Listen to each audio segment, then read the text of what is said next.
My hair has never ever in my life, nor probably will it ever be, long enough to use one of these. I have never had a ponytail, if you can imagine that. It just gets so long and it breaks off. God and I have this agreement. When I'm up in heaven running his sewing studio, I'm going to have a ponytail and size 8 feet.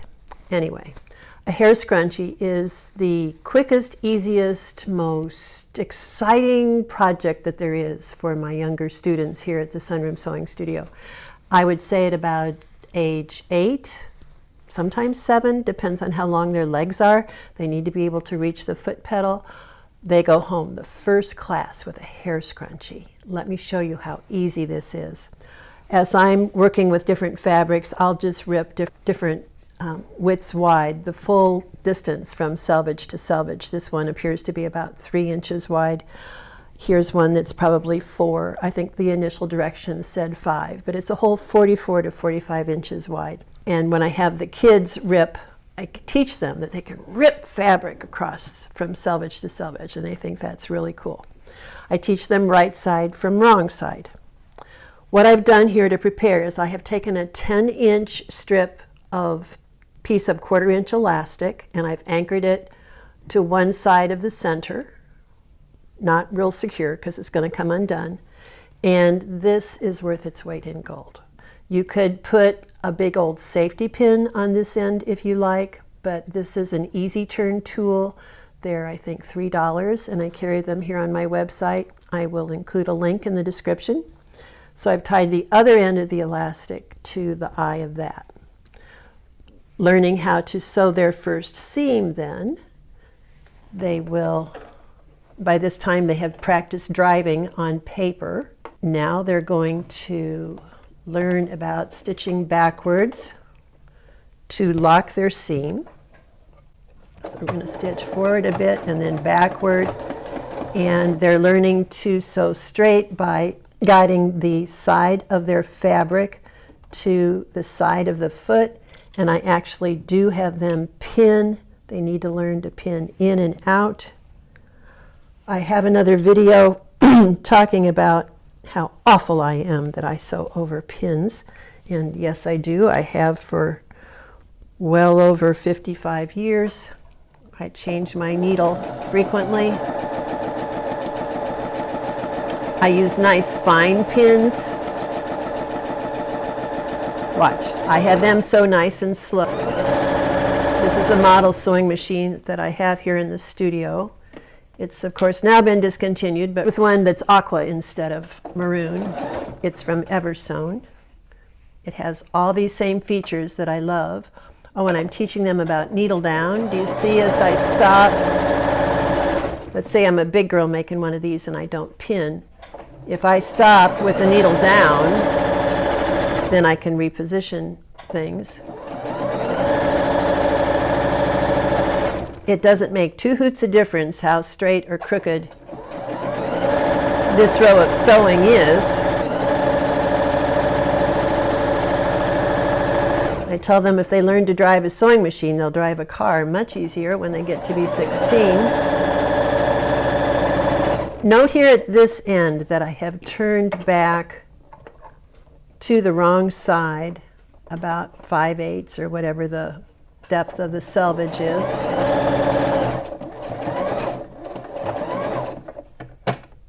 And you'll see where that comes in handy. All right, then they can take their pins out, and they love throwing them at the magnets. I try to teach them to be neat, cutting their threads. Now, pretty sides are together. That's how we sew a seam. Next, we're going to pretend this is a mole, and he's going to work his way through the dirt. This is actually quite a skill. It's hard for them to realize to push, hold it, and pull. That part's kind of easy. Then they've got to get it turning on itself down here. At that point, it's Mrs. Londa, come help me. Teaches persistence, teaches working hard at something. But once you get it sucking in on itself, it will go. Sometimes if you wet your fingers a little bit, see how it's going in now? See that? Because what we're doing is turning the fabric pretty side out.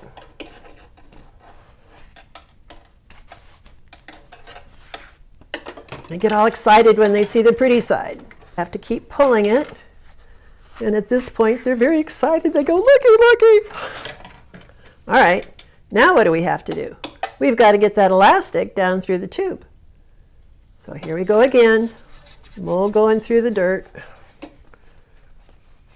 Mush, mush, mush, pull and push. And out the other end.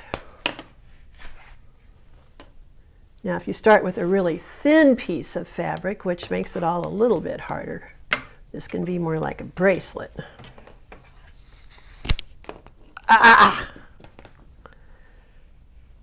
And that does happen sometimes. I'm holding this, and I'm going to go get, well, I'm going to put a safety pin through here so I don't lose that elastic any further back than where it is. And I'm going to go get another great tool that you must have in your sewing room. This is the loop turner. It's got a hook on one end, and that's your savior in a case like this. With this little lever down and the hook exposed, you can put that up there and maneuver to get hold of the elastic.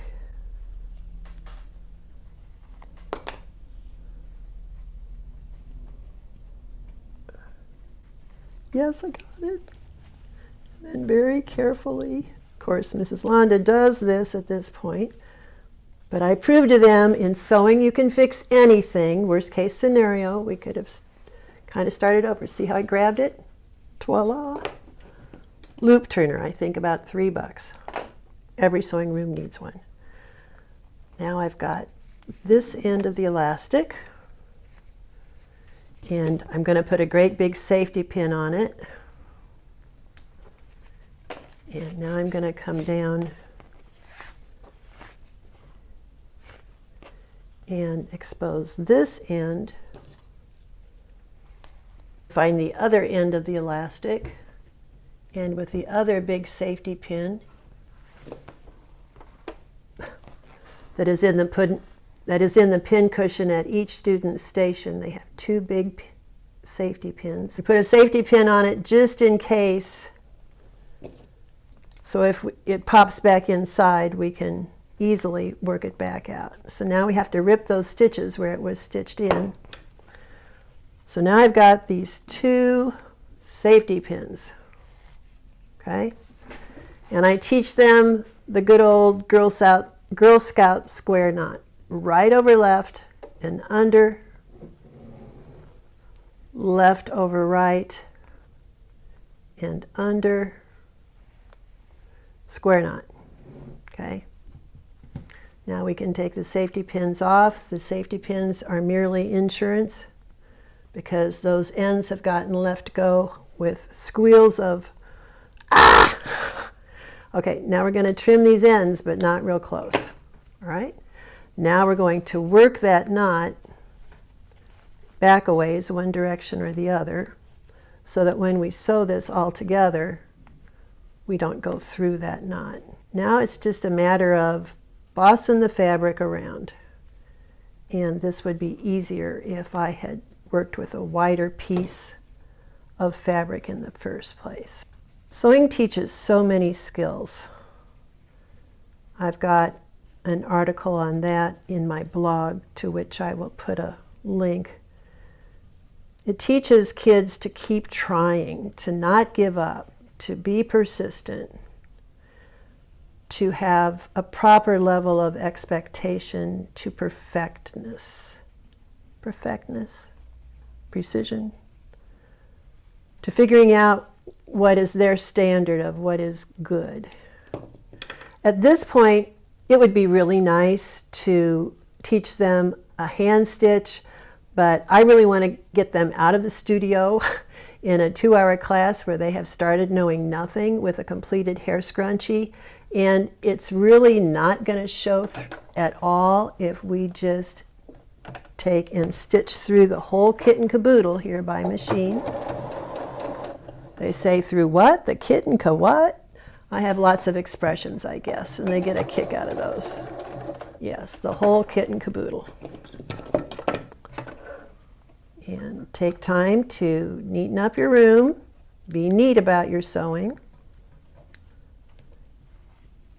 And if they cut a little hole in the fabric, it's not the end of the world, because that's all going to get covered up, and they have a hair scrunchie. Now you can also add a bunny tail to your hair scrunchie. That is a simple pattern that looks like this.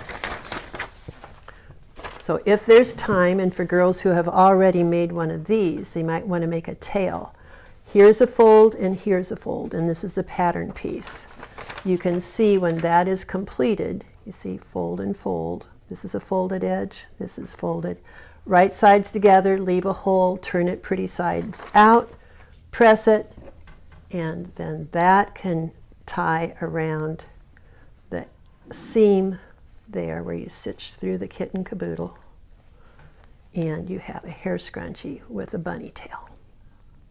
Quick and easy, lots of fun. Every girl should know how to sew and make a hair scrunchie. I've had students who have actually gone into business making hair scrunchie to have enough money to go to a summer camp. Is that cool or not? Hair scrunchies.